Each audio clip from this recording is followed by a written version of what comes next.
일제시 조선인 노동자들은 공장을 탈출했다. 시간 풍대를 못 견뎌야 했다.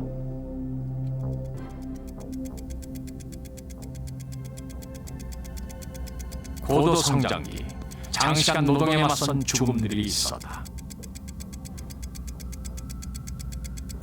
4년 전 한 중간 관리자가 자살했다.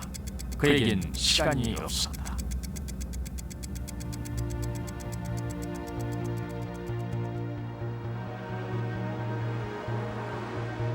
그리고 여전히 쫓기는 삶을 살아가는 오늘의 우리.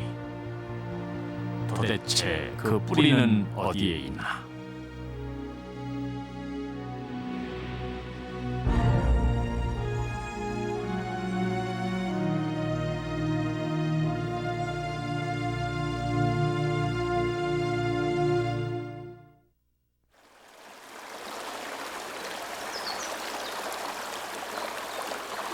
주황산 골짜기에 자리한 내원동, 하늘 아래 첫동네라 불리는 오지 중의 오지다.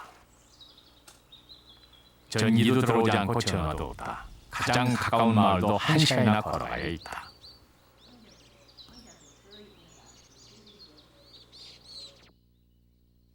(46년째) 이 마을에 살고 있는 김정수 할머니.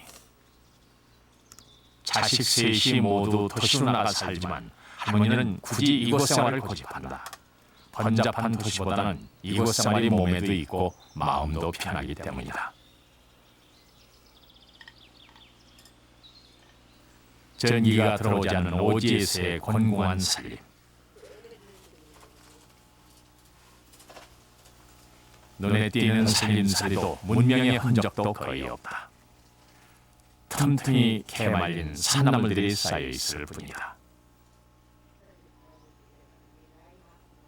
방 안을 한참 둘러보고 나서야 겨우 발견할 수 있는 문명의 이기. 낡은 쇼핑백에 시계가 가려져 있다.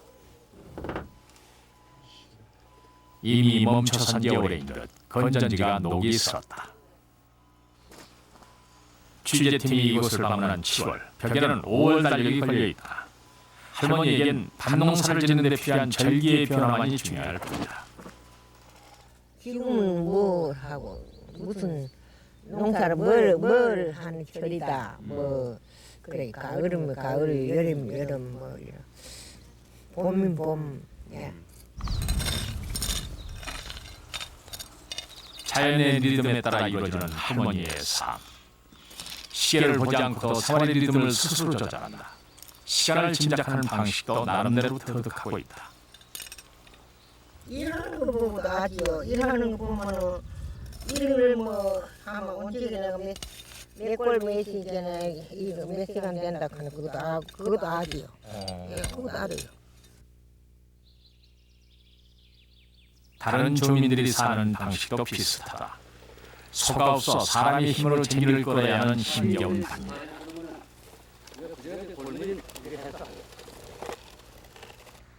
그러나 다른 사람의 눈치를 볼 필요는 없다. 힘들면 쉬고 땀이 식으면 다시 일한다. 일하든 쉬든 자기 형편에 따라 스스로 알아서 한다. 뒤면 좀 이렇게 밥 먹으라도 앉아 쉬. 예. 그리고 뒤도 해야 하는 게 딴 데만 보면 줄줄 흐르고 옷이 다 젖는데. 해가 떨어지면 노동도 끝이 난다. 거의 매일 저녁 할머니는 마실을 간다. 이날 할머니는 취재팀이 사간 차도를 봉지채 들고 나갔다. 생활은 불편하고 일은 고되지만 내원동 사람들은 자연에 순응하며 더불어 살아간다.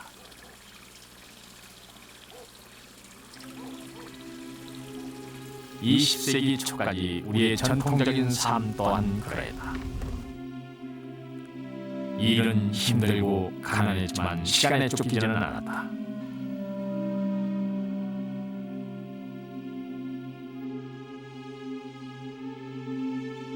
농민은 농민대로, 어민은 어민대로 각자의 생활 리듬을 갖고 있었다. 시계는 농사에 도움을 주는 기구였을 뿐 일상생활을 구속하는 표준은 아니었다. 야간 노동은 있을 수가 없었고 또 이 겨울이 되면은 또 쉬어야 되고 하는 이런 어떤 자연적인 리듬이 있었죠. 그렇기 때문에 한편으로는 식량 기근이라는 아주 극단적인 상태까지 가기도 했지만 적어도 시간에 있어서만은 여유롭고 지금보다는 훨씬 어떤 풍족한 이런 삶을 누렸다고 볼 수가 있습니다. 특별히 서둘 것이 없었던 조선인들의 삶. 그것은 외국인들에게 게으름으로 비춰졌다. 4번에 걸쳐 조선 각지를 여행했던 비쇼. 그녀는 방문기에서 통행했던 뱃사공에 대한 불만을 이렇게 토로하고 있다.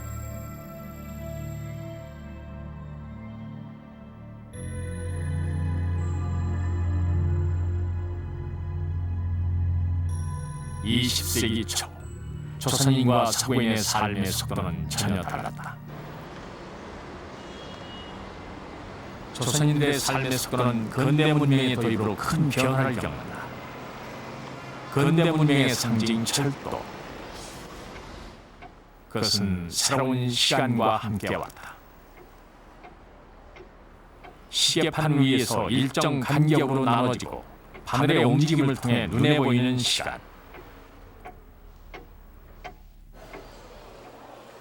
열차는 바로 이 시간을 기준으로 운행됐다.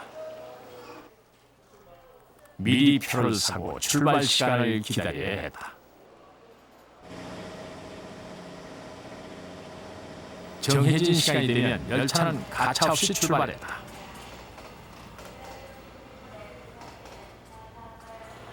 한 번 떠나면 되돌릴 수 없는 열차. 조선인들은 열차의 새로운 시간에 쉽게 적응하지 못했다. 지금은 열차가 많고 그러니까 괜찮은데 그때는 하루 몇 번 안 다녔거든요. 하루 몇 번 안 다니니까 그거 한 번 놓치면은 그 다음에는 뭐 몇 시간 기다려야 되고 장거리 가는 거는 뭐 아침에 하면 저녁이나 될까 그 정도니까 거기에 대해서 그냥 며칠 전부터 신경을 써요. 기차 이거 한번 타려고 하면. 그러나 조선인들은 열차의 신속함과 효율성을 외면할 수는 없었다. 열차 이용객은 빠르게 늘어났고 근대적 시간도 점차 생활 속으로 파고들었다. 이제 오히려 조선인들의 일상생활의 시간이 열차에 의해 구분되기 시작했다. 기차가 이제 그 거리 가까이 올 때는 이 꽤 가고 이제 선을 지면서 오기 때문에 기차 오는 걸 되게 알아요. 저쪽에서 남으로 가는 거, 남에서 뭐 북으로 가는 거, 그 차 가는 방향 보고 알고 그러니까 이제 거기에 의해서 대략 이제 얼마나 기차역이 들어선다는 것, 그것은 그 지역에 시간의 기준이 새로 생긴다는 것을 의미했다.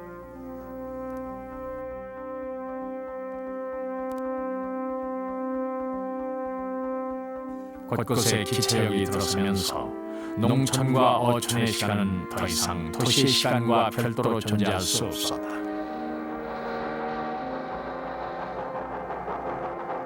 역과 역, 지역과 지역을 연결시키며 열차는 전국의 시간을 하나로 통일시켜 나갔다.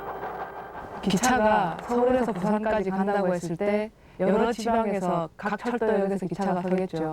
그러면 그 기차가 움직이는 시간은 하나의 시간표에 따라서 움직이는 시간이겠죠.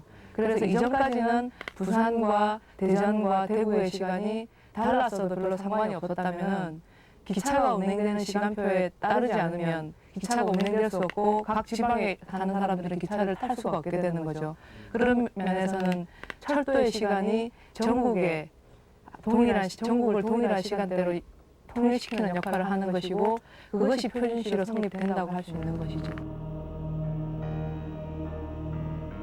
철도뿐 아니라 전신, 전화, 신문 등 각종 근대 문물들도 이런 역할을 수행했다.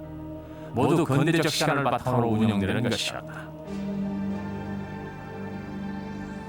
일제에 의해 왜곡된 근대화가 강요됐던 식민지 시기, 시간관념 역시 위압적으로 전파되기 시작한다.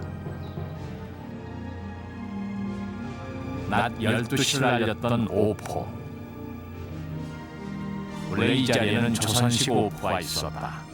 그러나 이제는 이것을 성능이 좋은 신식포로 바꿨고 엄밀하게 운영했다.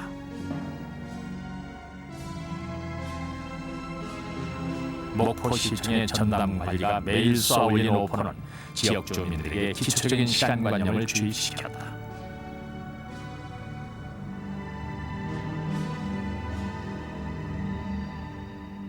지나가던 사람들도 바로 점심시간이 되었다는 것을 알고 오포 떴다, 밥 먹자 이런 식으로 생활들을 해왔습니다. 그러한 생활들이 거의 이 오포를 중심으로 해서 보편화되게 이루어졌습니다. 식민지 조선에서 근대적 시간은 일본 제국의 권위를 상징하는 것이기도 했다. 관공서 건물 제일 높은 곳에 시계를 부착하고 대대적인 관자운동을 벌였다. 6월 10일이 시간의 날로 선포됐다. 일본 천황이 물시계를 만들었다는 이날, 모든 공장과 교회에서 일제히 사이렌과 종을 울리고 가도 홍보, 기념 행사가 곳곳에서 펼쳐졌다. 시간의 깃발을 만들고 시간의 노래를 부르게 했다. 요리 도토이 타카라와 지가 이노이 지반이 다이지나 지강 지강 노속 지강 모손조 이다시 마셔 이래요. 시간의 날 행사는 매년 이어졌다. 1920년대 중반 종로 거리에 시계점이 하나둘 늘어났다.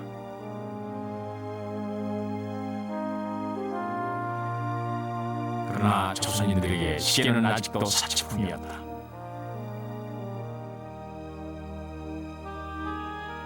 일본인들이 경영하는 시계점에서는 시간의 날을 정해 대대적인 할인 판매를 실시했다.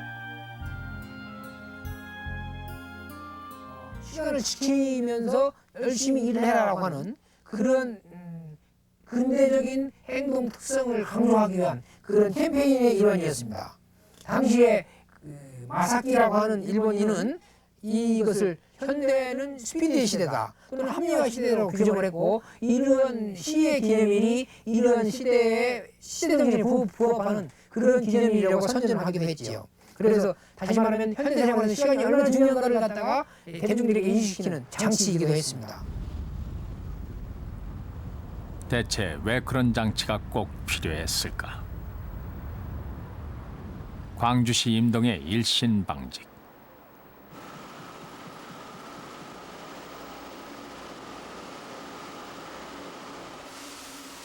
대부분의 노동자들은 출퇴근을 한다. 그러나 일본 가네보 재벌이 경영하던 1930년대 종연방적의 여공들은 거의 기숙사 생활을 해야 했다. 작업장에 일하러 가는 것, 식당에 밥 먹으러 가는 것 외에는 어떤 것도 허용되지 않은 죄수 같은 생활이었다. 공장은 2천여 명이 강제로 감금돼 있는 거대한 수용소나 마찬가지였다. 사실은 감옥 아닌 감옥이죠. 자기는 못 나가니까 며칠도 가고 싶으면 가고 자기 친척집도 가고 집도 가고 싶고 가고 그럴 건데 한번 들어가면 나오기가 힘들어요. 이때 때는 해방돼갖고는 뭐 자기로 내보내고 다 그랬으니까 좋아하고 이제 저희들 자본에서 오고 그랬지만은 해방되기 전에는 전부 강제예요. 대부분 농촌에서 살았던 여공들은 공장 안에서 지금까지와는 전혀 다른 방식으로 일해야 했다. 정해진 시각에 정해진 위치에서 기계의 작동 리듬에 모든 것을 맞춰야 했다. 작업 속도가 늦거나 잠깐이라도 졸면 구타와 욕설이 가차없이 날아들었다. 아무리 피곤해도 아무리 배가 고파도 어떤 개인 사정이 있더라도 기계가 돌아가는 동안엔 그 앞을 벗어날 수 없었다. 기계가 서 있는 시간을 없애기 위해 갖가지 수단들이 동원됐다.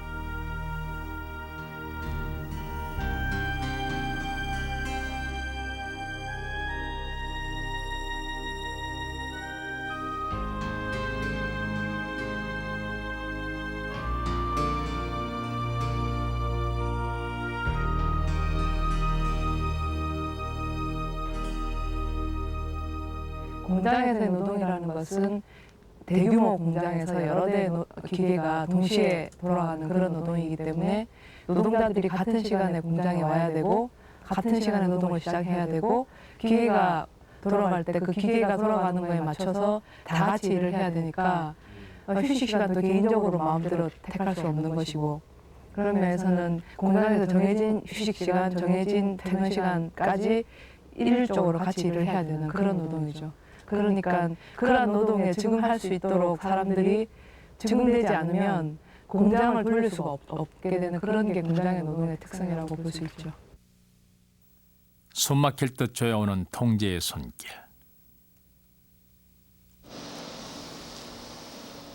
이곳을 벗어나기 위해 여공들은 온갖 방법을 모색했다. 작업장 뒤 화력발전소도 그 통로 중에 하나였다. 화력발전소 뜨거운 개를 실어 나가요. 나갈 때에 뼈를 내 가지고 그러니까 거기다가 저 상자 있죠. 나무로 짠 상자를 도로에다 위에다 딱 놓고 안에서 그 여자를 먼저 앉히게 하고 그다음에 도로를 딱 상자를 덮어요. 여자를 딱 덮은 다음에 이제 거기다가 재를 담아요. 그러니까 재를 담아가지고 위로 나가요. 그렇게 내로가 이렇게 있거든요. 이렇게 쭉 내로로 다 뒤에까지. 근데 내로가 있는데 그걸 위로 나가. 그대로 퍼버리거든요. 그걸 갖다 퍼버리면은 여자가 거기서 나온단 말이에요. 그러니까 도망간 거예요. 다른 공장의 사정도 비슷했다. 위험을 무릅쓴 탈출이 줄을 이었다.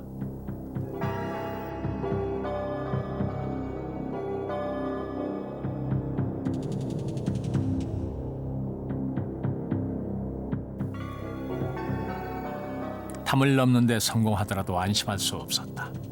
추격해온 공장 직원에게 붙잡히기 십상이기 때문이다.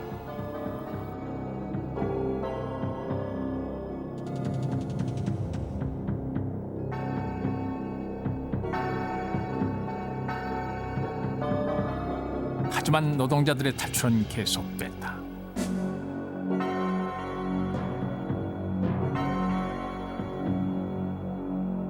중소 규모의 이제 공장에서는 굉장히 열악하고 더럽고 그리고 더 긴 시간을 노동하는데도 거기에 노동자들보다 오히려 이렇게 규칙적으로 일을 하는 12시간 이제 면방직 공장의 경우 12시간 2교대 노동을 했는데 이 경우에 적응을 하지 못하고 도망치는 여성 노동자들 상당히 많이 볼 수가 있어요.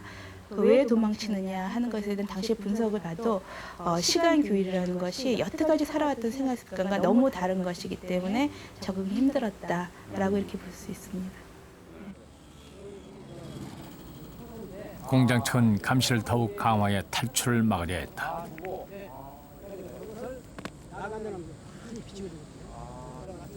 서치라이트까지 설치된 감시 망루. 3명의 감시원이 24시간 내내 공장 안팎을 살폈다. 종현 방적에는 이런 감시 망루가 100m 간격으로 15개나 설치돼 있다.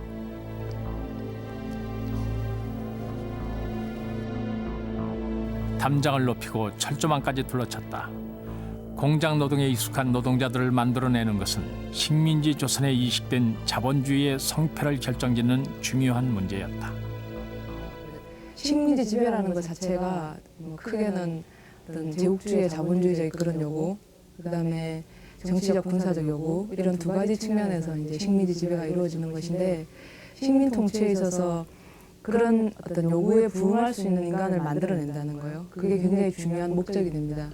구체적으로는 그러니까 자본주의 식민지 이식대 식민지 자본주의 공장 안에서 효율적으로 일해낼 수 있는 노동자의 창출이라든가 어떤 그런 것들이 아주 중요해진다는 얘기죠. 그런 면에서 위로부터의 어떤 근대적 시간의 강요라는 것이 전 사회적으로 공장에서 학교에서 또는 어떤 사람들의 생활 단위에서 광범위하게 이루어진다고 볼 수 있습니다. 식민지 교육의 중요한 목표 중에 하나는 근대적 시간을 몸에 익히게 하는 것이었다. 아침 조회에서 하루 일정이 전달되고 모든 학교 생활은 짜여진 시간표에 따라 순서대로 진행됐다.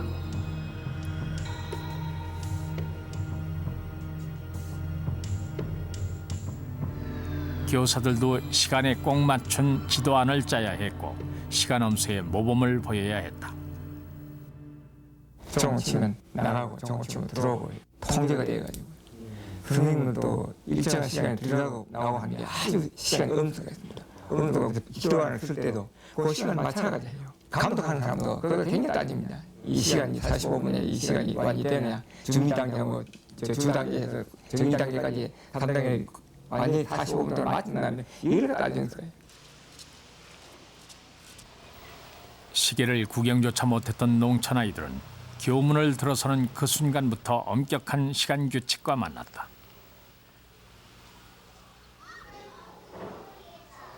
비가 오나 눈이 오나 등교 시간까지는 학교에 와야 했고 시간표에 따라 정해진 과목을 배웠다.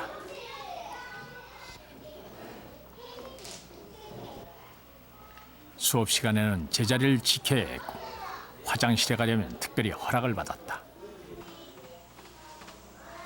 몇 분? 5분. 2는? 10분. 20분. 25분. 30분.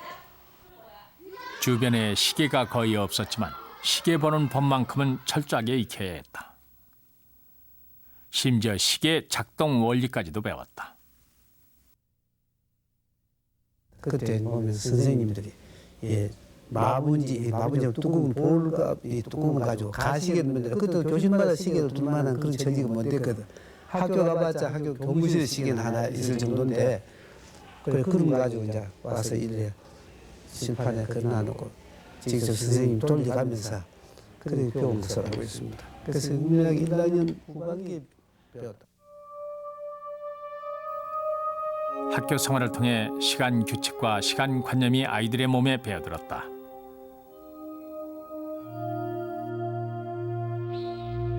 결석과 지각을 안 하는 것은 학생이 지켜야 할 가장 기본적인 덕목이 됐고 성적표에는 지각, 조퇴, 결석 일수가 월별로 표시됐다.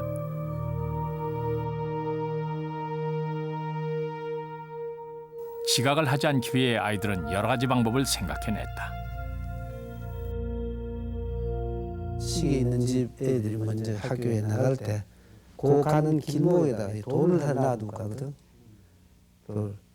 그럼 뒤에 가는 사람이 돌이 있단 말이야. 그러면 시계 있는 집에 안 나오니까 같이 가도 된다. 그래서 모이가 돼가고 돌이 치워질 뿐이야. 갈 때는 마지막 갈 때 돌이 치워지고 그 다음 저 가면 돌이 없단 말이야. 이 지각이라고 막 이래 뛰어가기도 하고 이런 우리들 그것도 했죠. 예. 식민 통치의 필요에 따른 근대적 제도와 문물의 확산, 보통 교육의 확대에 따른 근대적 시간에 익숙한 층도 늘어났다. 이전엔 일부 계층의 사치품이라고 비난받던 시계가 누구나 갖고 싶어하는 물건이 됐다. 시계 하나 가진다 하는 건 참 어려웠으니까. 그래도 우리도 가졌을 때 그렇게 그 아까 하듯이 뭘 하나 얻은 거, 재산을 얻은 것처럼 가지고 싶은 그 호기심을 만족시켜주는 그 기분하고 두 번째는 그런 거 가지고 해보니까 그렇게 좀 편리하거든. 그때는 뭐 그 시계 차게 되면 요 안에다 이 카제 같은 거 이렇게 싹 이 병원에서 이렇게 뭐 환자 이렇게 들어가는 게 있잖아요. 카제 그거를 이제 이렇게 접어가지고 요 손에다 감고 그리고 거기에다 이렇게 시계를 차고 그래서 여기 때 묻지 말라고. 시간에 대한 일반 민중의 태도에도 변화의 조짐이 생겨났다. 여전히 양력보다는 음력을, 무슨 요일인가 보다는 장날이 언제인가를 먼저 꼽았지만 근대적인 시간과 시간 규칙에 대한 거부감은 약화되고 있었다. 근대화 추세를 언제까지나 외면할 수 없었기 때문이다. 일본 놈들은 밉지만은 일본 놈들이 도입한 그런 근대적인 사회 제도와 근대적인 문물 이런 것은 모든 사람에게 아주 사회 발전을 위해서 반드시 필요한 것을 받아들였다고 할 수 있겠죠. 그렇기 때문에 그 근대적인 시간의식 내지 근대적인 시간들이 확산되는 과정도 일면적으로는 일본에 대한 그런 뭐 부정과 저항 이런 측면과 함께 또한 일본 사람 내지 일본에 의해서 본격적으로 도입된 그런 근대적인 시간의식이랄까 시간 리듬이 어떻게 보면은 전 사회적으로 그 사회 발전을 위해서 반드시 필요한 그런 것으로 받아들여졌을 가능성이 크다고 할 수 있겠죠.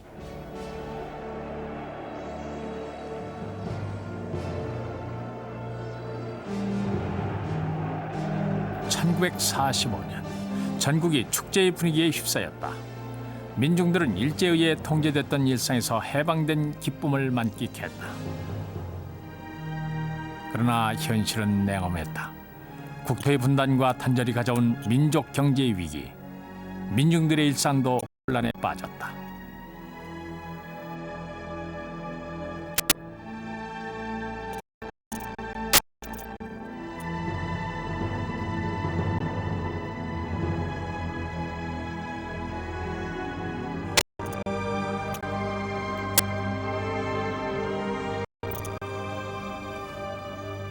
여기에 전쟁으로 인한 파괴가 이어지고 오직 생존 그 자체가 목적이 될 수밖에 없는 현실이 도래했다.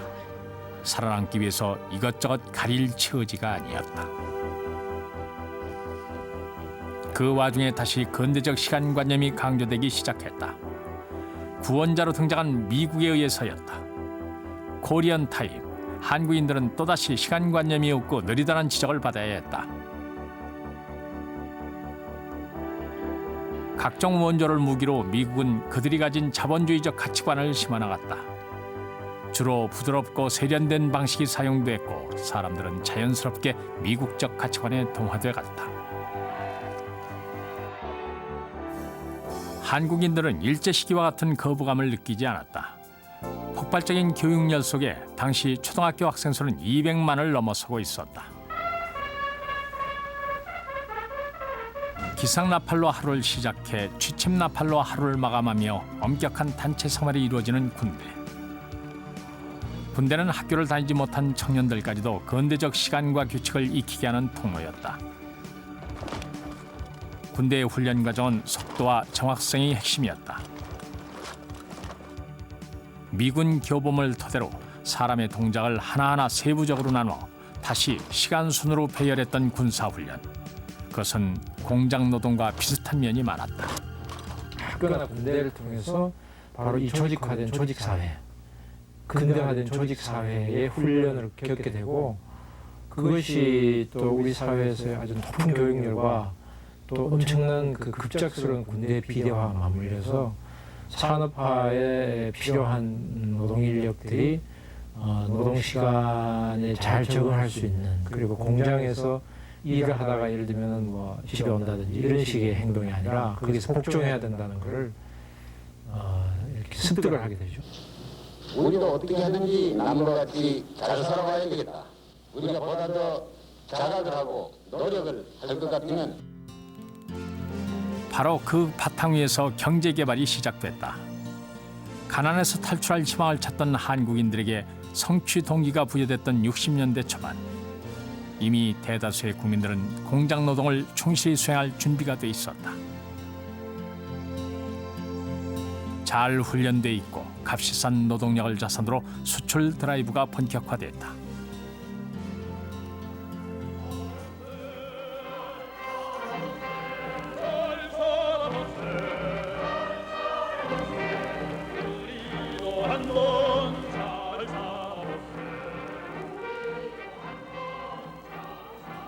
우리도 한번 잘 살아보세. 그것은 속도전이었다.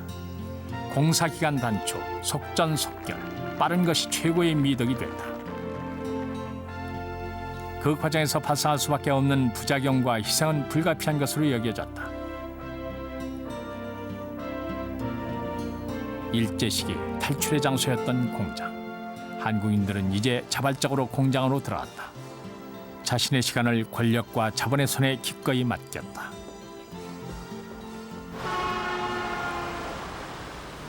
그러나 그 결과 민중들의 일상은 또다시 나락으로 떨어졌다. 서울 청계천의 평화시장. 당시 전국 기성복수의 70%를 생산했던 이 주변 공장들의 현실은 일제 시기를 방불케 했다. 햇볕 한 점 들지 않는 어두컴컴한 건물 안, 미로 같은 복도에 빽빽히 들어선 소규모 공장들. 그 하나하나 안에선 살인적인 장시간 노동이 진행되고 있었다. 노동자들의 시간은 그들 자신의 것이 아니었다. 업주들은 필요하면 언제든지 또 얼마든지 노동자들의 시간을 빼앗을 수 있었다. 특히 그 명절 때 같은 데는 구정이라든지 추석 때 보통 한 달 정도씩 작업을 했거든요. 철야 작업. 그러니까 2시, 3시까지 일하고 한 2-3시간 잠자고 일어나서 또 일하고. 그러니까 너무 졸리니까 그때 당시 타이밍이라고 있었어요. 잠 안 오면. 그거 사 먹고. 계속 졸면은 이제 긴 막대기 같은 거요. 20만 차가지고 깨고 한 2주 정도 그렇게 하고 나니까 어떤 날은 발이 너무 누워가지고 신을 못 신고 들고 걸어가는 그런 일들이 있었어요. 임금이 지급되는 방식은 도급제.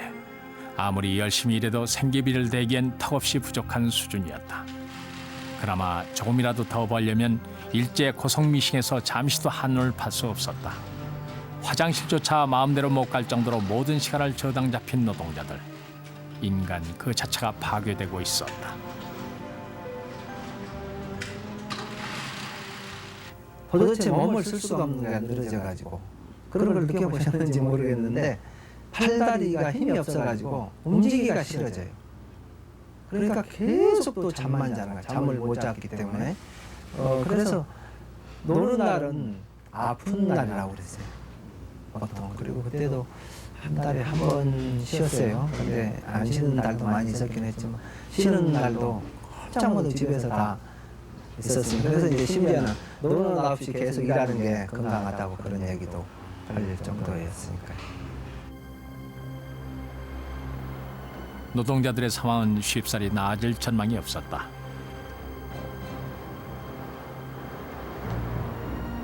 본격적으로 농촌이 해체되면서 사람들은 일자리를 찾아 무작정 도시를 향했다.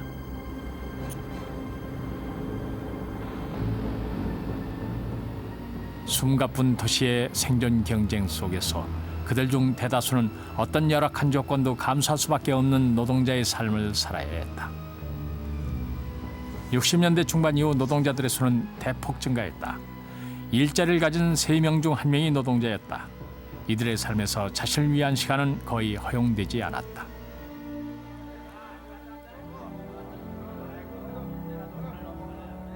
상대적으로 조금 낫다는 사무직 노동자들의 사정도 본질적으로는 다르지 않았다.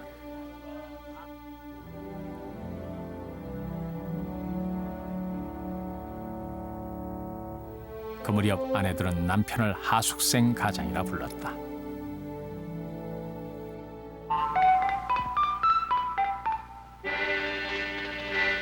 시간은 돈입니다. 1분 1초의 누적이 하루가 되고 1년이 되며 일생이 됩니다. 1초 1분이라도 이를 헛되이 낭비하지 않는 착실한 생활을 통해서 70년 된 민족 충분을 이룩합시다. 하지만 한국 사회는 더욱더 바쁜 삶을 강요했다. 모든 공공건물엔 예의 없이 시계가 내걸렸다. 자동차의 소통을 빠르게 하기 위해 노약자들마저 예의 없이 육교를 오르내리게 만든 고속사회. 고속성장을 위해서 사회적 약자의 편의와 복리는 철저히 배제됐다. 노동자들을 가능한 한 최대한 노동시간의 틀 속에 묶어놔야 될 필요가 있는 거였어요. 노동자들의 그 일상생활 시간대가 늘어난다라고 하는 것은 일상생활 시간대의 노동자들의 소비가 늘어나는 것과 맞물려 있는 것인데 이 노동자들의 소비를 최소 한도로 묶어둘 필요성이 이 당시에 있었던 거죠. 그건 저임금이고 동시에 그 저임금 노동자들에게 여가 시간을 제공해 줄 수는 없는 거죠. 여가 시간은 동시에 소비에 대한 욕구로 표출될 수밖에 없기 때문에. 압축 성장을 계속하기 위해 인간의 일상을 파괴하는 고속사회. 그 흐름에 최초로 제동을 건 인물이 노동자 속에서 나왔다. 평화시장의 재단사였던 전태일. 15살 나이에 평화시장에서 일을 시작한 그는 그곳의 비인간적인 실상을 목격한다. 국민학교밖에 졸업하지 못했지만 혼자 힘으로 근로기준법을 공부했다. 동료들과 함께 만든 토론 모임 바보회. 노동자들도 인간답게 살게 해줄 법이 있다는 것을 몰랐던 자신들을 바보라고 불렀다. 바보회는 근로기준법 준수를 외치며 몇 차례 집회를 시도한다. 하지만 업주와 경찰, 노동부가 결탁된 현실 앞에서 좌절하고 만다. 한 3사람 정도는 죽어야 어떤 개선이 되지 않겠느냐. 왜냐하면 우리가 하는 이야기 자체를 누구도 사실 들어주진 않았거든요. 그때는 주인들이 무서우니까 어떤 그런 거에 대해서 이 어떤 생각도 비추지도 사실 못해요. 그러니까 우리끼리 밖에 나가서 회의하면서 만나서 어떤 이야기를 하고 안에 들어오면 조용하니 말을 안 하고 주인들은 몰래 이렇게 해야 되니까 그 친구는 하여튼 생각이 좀 깊은 사람이지 않았느냐. 더불어 인간답게 살기를 원했던 노동자 전태일. 그러나 현실의 벽에 부딪힌 그는 마지막 선택을 한다. 보물처럼 아끼던 근로기준법전을 태우고 그 불길을 자신의 몸에 옮겼다.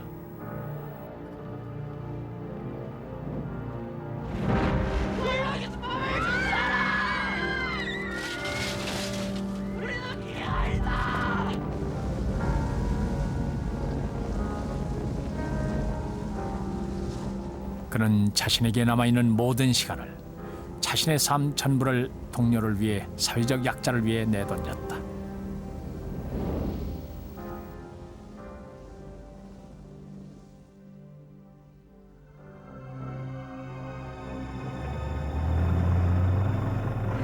하지만 권력은 민중들에게 시간을 돌려주지 않았다. 오히려 무력을 앞세워 통제를 강화했다.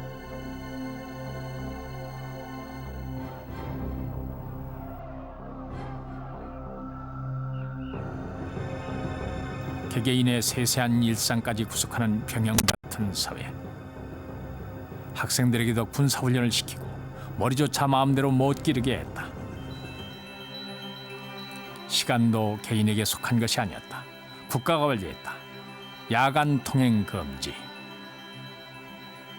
안보란 명분을 내세워 30년 이상 유지됐던 이 제도는 세계적으로도 한국과 터키 두 나라에서만 실시되고 있었다. 국가가 강제로 쉬게 만든다는 거죠. 그러니까 그래서 통금이라는 시간을 통해서 강제적으로 사회활동을 봉쇄하는 것이고 자유로운 시간을 차단함을 통해 가지고서 강제적인 휴식을 하게 함으로써 다음에 건강한 노동력을 재생산할 수 있는 그런 하나의 사회적인 장치랄까요? 그런 강제적이고 폭력적인 장치를 만든 것이 아닌가 합니다. 권력이나 자본의 요구를 충족시키기 위해서 국민들 사회 구성원의 구체적인 시간과 구체적인 욕망을 통제할 수 있다는 전제, 있다고 믿게 되고 있어야 한다고 생각하고 그렇게 통제하는 것이 정당하다라는 전제하에서 전 사회 구성원의 공적인 사적인 생활을 통제에 들어가게 되는 것이죠. 시간을 내맡긴 대가로 경제 성장이 이루어지고 어렵사리 80년대가 왔다. 장시간 저임금 체제에 길들여진 사람들. 어느덧 빠르고 바쁜 생활이 몸에 배었다. 시간을 지키고 절약하기 위해 스스로 알아서 뛰었고 시계는 늘 몸에 지녀야 하는 필수품이 됐다. 시간은 어떤 경우에도 낭비해서는 안 되는 돈보다 더 귀한 것으로 믿어졌다. 80년대 초반 물질적으로는 풍요로워졌지만 사람들의 삶은 더 바쁘고 고단했다. 자신의 일상과 삶을 되돌아볼 여가에 대한 욕구가 서서히 생겨나기 시작했다. 이 역사적인 프로야구 시구는 전두환 대통령이 하겠습니다. 지금 억압적이었던 정치 권력조차도 억누를 수 없을 정도였다. 통금이 해제된 데 이어 각종 프로스포츠가 도입됐다.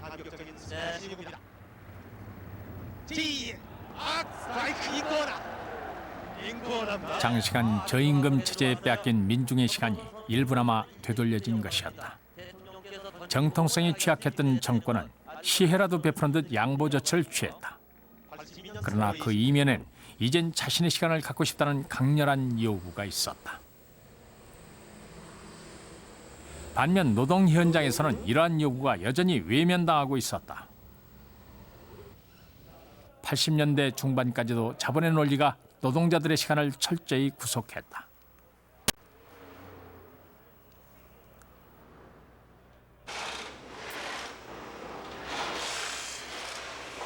새로운 기계 장치가 도입돼 노동자들을 올감했다. 컨베이어 벨트. 그것은 눈에 보이지 않는 관리자였다.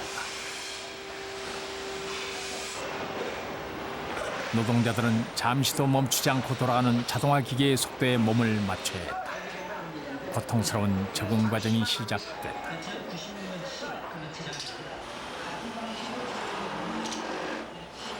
처음에 당시는 최소한 3개월 정도는 몸에 배야. 그나마 자국을 따라갈 수 있습니다. 숙달되기 전에는 완전히 그러니까 이 숙달이라는 거는 좀 안전적인 거 뭐, 눈을 감아도 자꾸만 어려가면 손도 부어 있고, 눈을 감아도 자국을 할 수 있는 정도의 숙달입니다. 그 정도 돼야 그나마 이제 쫓아다니면서 자국을 해요. 그 이전까지 숙달되기 전까지는 자기가 요즘 공직이 있는데 그 공직을 벗어날 수가 없어요. 자국을 들어가버리기 때문에 이 사람이 내 자국을 해야 그 사람이 또 자국을 하는 조건이기 때문에 거의 발바닥에 쫓아다니기 가능하고 또는 옆에 숙달이 돼가지고 게다가 잔업 철야 근무는 거의 의무적이었다. 잠깐의 휴식 시간에도 동료들과 이야기를 하는 사람이 눈에 띄지 않을 만큼 작업 강도가 높았다.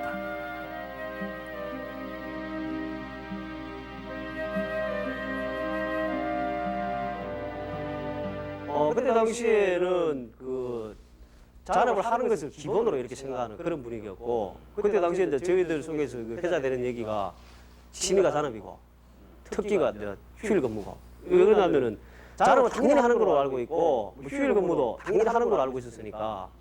대규모로 이제 그 기계화된 공장에서 숙련, 반숙련의 남성 노동자들이 달라붙어서 대량 생산을 이뤄내고 있음에도 불구하고 그 생산된 제품의 수요처는 여전히 해외 시장이 주 수요처였습니다. 그러니까 마찬가지로 노동자들의 실제 일하는 과정에서의 여러 가지 작업 조건이나 노동 시간, 그 다음에 노동자들의 임금이라고 하는 거는 70년대 연장선상에서 크게 벗어나지 못했다고 생각이 돼요. 하지만 그들은 60, 70년대의 노동자들과는 달랐다. 여럿이 함께 뭉쳐 작업 현장의 조건을 바꾸고자 했다.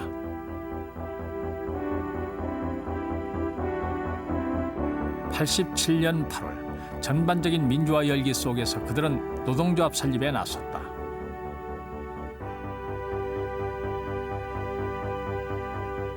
도대체 우리가 이게 사는 목적이 뭐냐? 그리고 이제 이게 과연 그 사람이 살아가는 것이냐? 이런 거에 대한 회의감이 싹트게 되는 거죠. 그래서 다른 데는 노조도 있다 하던데, 뭐 이래서 노동조합을 만들어서 우리 스스로 어떤 우리 그 인권이나 권리를 지켜야 되지 않겠느냐, 이런 생각이 좀 싹트기 시작했어요. 회사 측은 유령 노조를 만들어 노조 설립을 방해했다. 그러나 노동자들은 물러서지 않았다.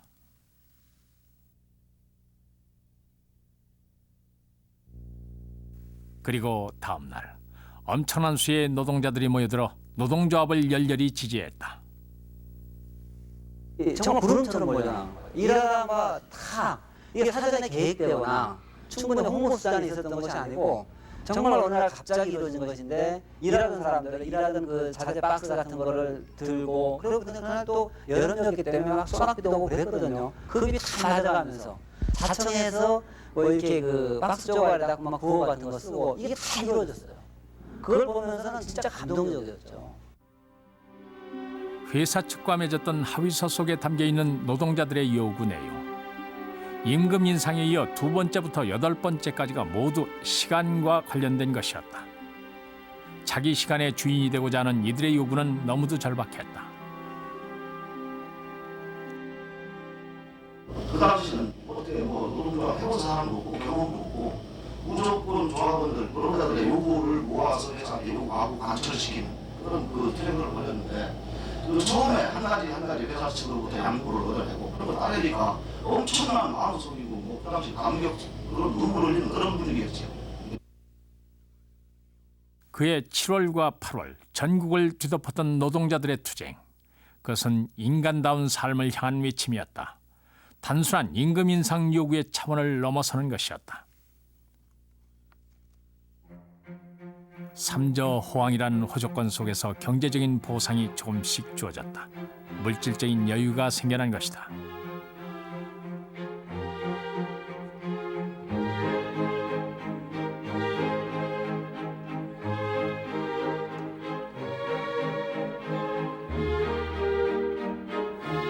그 뒤를 이어 노동시간은 줄면서 여가시간이 조금씩 생겨나기 시작했다.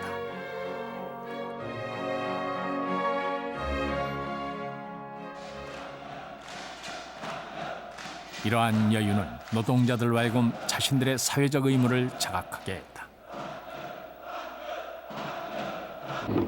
평생 직장의 내부를 개혁해 사회 발전에 기여하고자 했다. 개인과 소집단의 이해를 뛰어넘어 공익을 추구하는 시민운동도 이때부터 활성화되기 시작했다. 자원봉사 활동에 참가하는 사람들도 늘어났다. 비로소 자신이 속한 공동체에 관심을 두게 된 것이다. 소위 중산층이라고 부르는 부분들의 사회 참여가 80년대 후반부터 아주 빠른 속도로 확대되고 이런 현상들을 보면 우리 사회에서도 그 자기 봉사나 사회 봉사, 공동체를 위해서 자기 시간을 할애하는 부분들이 80년대 후반부터 아주 제한적이기는 하지만 조금씩 늘어났다고 보여집니다. 그리고 그런 현상이 바로 80년대 후반, 90년대 초에 확장된 시민사회를 설명하는 하나의 틀로 들 수가 있을 겁니다. 지금 바그다드의 하늘은 마치 사막의 한낮처럼 눈이 부실 정도입니다. 바로 눈앞에서 걸프전에서 위력을 과시한 정보화 시대의 스피드와 정확성. 그것은 90년대 초반 국제금융자본의 힘으로 나타났다. 국제금융자본은 국경을 허물며 다른 나라의 경제를 위협하기 시작했다. 정보화 기기의 발달에 따라 바야흐로 세계 경제의 패러다임이 바뀌고 있었다. 일찍이 엘빈 토플러가 예견한 초고속 경제가 현실화되고 있었다.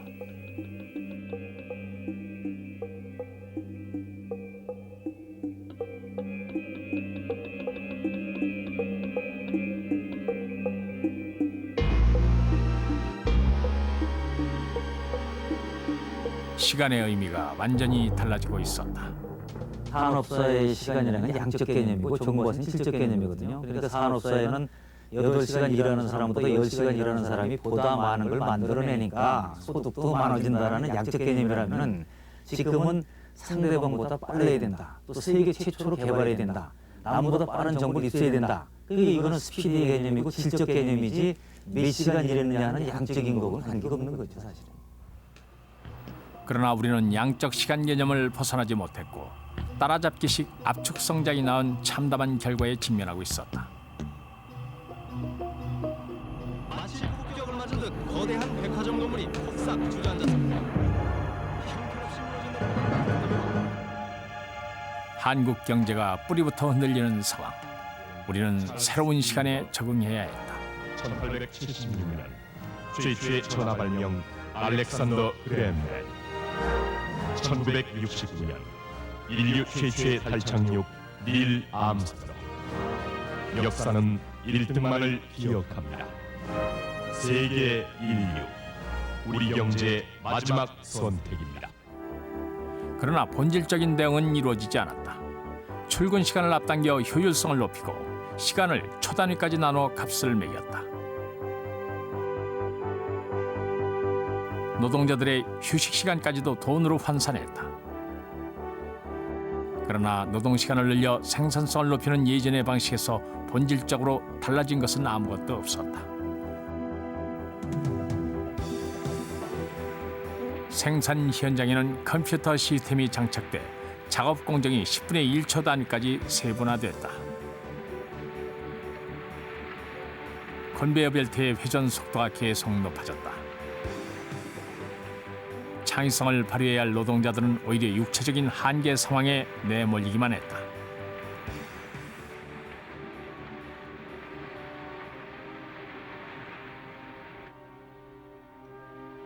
이때부터 현장의 상황은 더욱 삭막해졌다.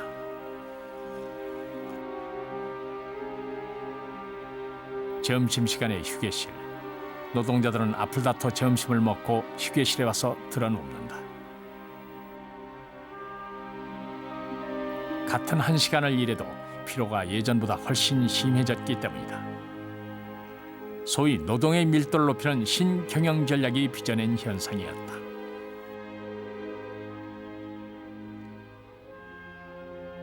신경영 전략의 핵심은 노동 시간이나 노동 통제를 강화 연장하는 것에 의해서 이익을 취하려고 하는 전략은 아닙니다.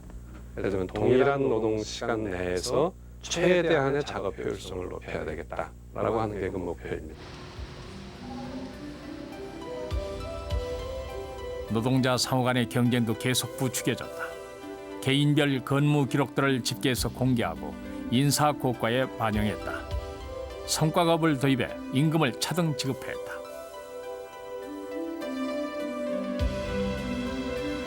그 누구도 다른 동료들을 배려할 수 없는 분위기가 됐다. 시간을 절약해 주리라고 기대했던 정보통신 기기들도 오히려 업무량을 늘리는 방향으로만 이용됐다.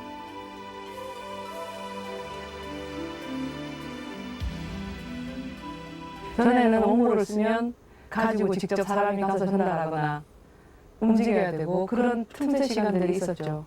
그런데 지금은 그런 것들이 아주 짧은 시간, 몇 초, 몇 분이라는 시간에 의해서 실현이 되죠. 통신으로 보내거나 팩시밀로 보낼 수 있게 됩니다. 그러면 사람들은 더 많은 시간을 절약했다라고 얘기를 하죠. 근데 그 절약한 시간 동안에 새로운 여유를 획득하거나 더 여유로운 삶이 가능해지는 게 아니라 그만큼 똑같은 밀도의 새로운 아주 힘든 노동을 계속해서 해야 되는 거니까 틈새의 시간의 여유가 없어지는 거죠, 점점점. 그래서 하루는 힘든 노동의 연속으로 계속 이어지는 그런 것 때문에 오는 피로라고 할 수 있을 것 같습니다. 게다가 국제화 시대에 적응하기 위해서는 영어도 필수적으로 배워야 했다. 살아남으려면 바쁘지 않을 수가 없었다. 96년 통계청이 실시한 생활시간 조사.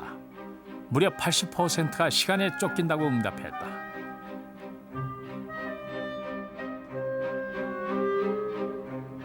직업에 관계없이 모든 사람들이 여유 없는 생활로 내몰렸다.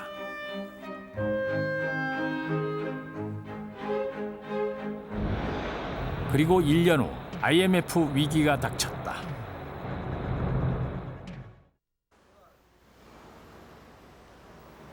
매일 저녁 건축 설계 사무소에 다니던 김선종 씨는 거리를 배회한다. 누구보다 성실했던 그가 실직한 지 벌써 1년째. 이젠 만날 사람도 술 한잔 얻어먹을 사람도 없다. 일자리를 알아보는데도 이젠 지쳤다. 노점 상자리도 만만치 않다. 결국 그가 가는 곳은 PC방. 그나마 단돈 1,000원으로 1시간을 보낼 수 있다. 실업자인 그는 시간을 보내기 위해서도 돈이 필요한 세상임을 절감한다.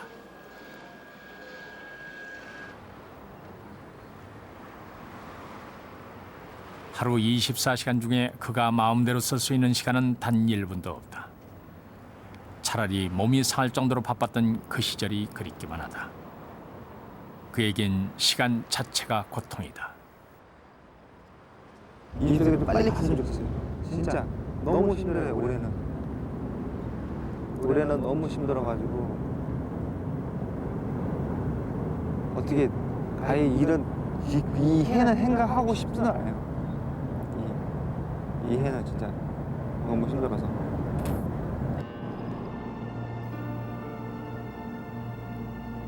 일 년 전만 해도 그렇게 바빴던 그가 오늘 왜 이렇게 고통스러운 시간을 보내야 하는지 그는 도무지 이해할 수 없다.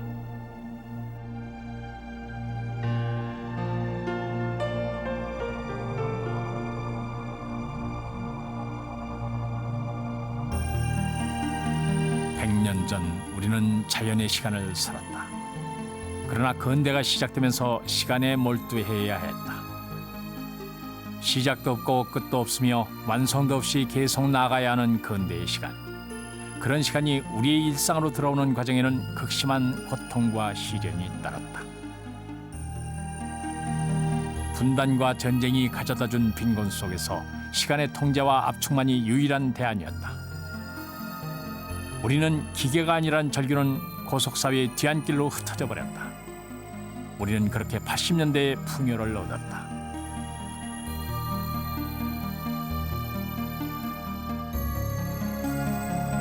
우리는 거대하고 정교한 시간의 그물망을 만들었다. 그러나 그것은 우리를 가두는 그물망이 되어버렸다. 세기 말의 혼란 속에서 몇 달 후 다가올 21세기. 우리는 그 새로운 시간을 어떤 모습으로 맞이할 것인가?